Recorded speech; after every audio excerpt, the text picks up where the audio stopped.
Hi, my name is Aaliyah Weston and I'm from St. Louis, Missouri. For me, I feel like I don't have the typical St. Louis growing up situation. I grew up in the north city of St. Louis, so like downtown area, but by the time I was in high school, I moved to the county and stuff like that, and I was pretty sheltered off in the city. So like, yeah, I was in the Doonies, but I didn't know until I guess I got older. So, well, I know I talked earlier about how I didn't really know I was in the hood. I didn't know I didn't have as much as other kids that I was like growing up around.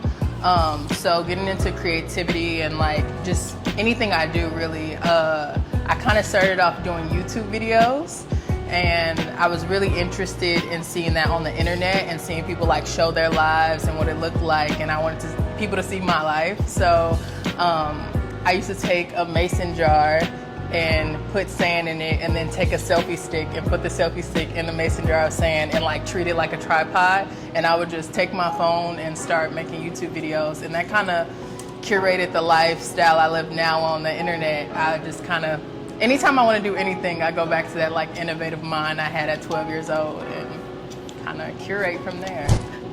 So in my day-to-day life, let's go back. Back when I lived in Atlanta for a little bit. When I turned 18, I decided I wanted to get into the film industry and I wanted to do movies. So I got casted for this movie called Vacation Friends on Hulu. And living in Atlanta, I had a friend who told me that I sound like Beyonce in my regular voice, in my regular speaking voice. And I kind of just brushed him off. I didn't think about it until I guess 2 years later, I came back to St. Louis, and a group of new friends I had were like, "You sound a lot like Beyonce." And I'll always be like, "What are y'all talking about?" But then she had a song that she ended up dropping. I think it was Break My Soul. That was the song. And I was like, she never talks in interviews, so let me fake an interview for her. Hi.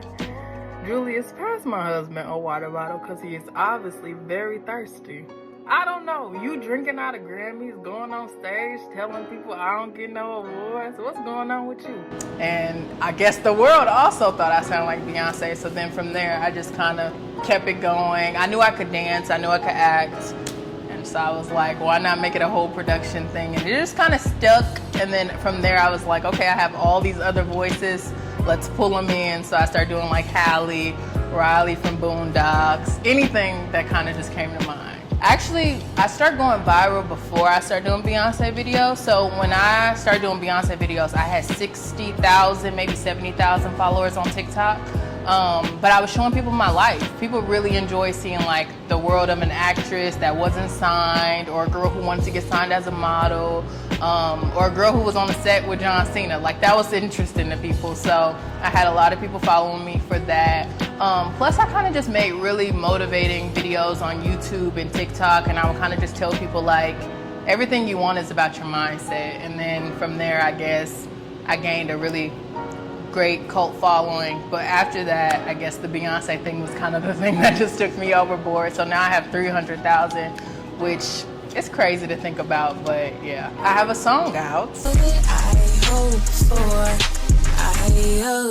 can't make you feel like I do. She can't make you feel like I do. She can't make you feel like I do. She can't make you feel like I do. So hopefully people listen to it. It's called Abhor.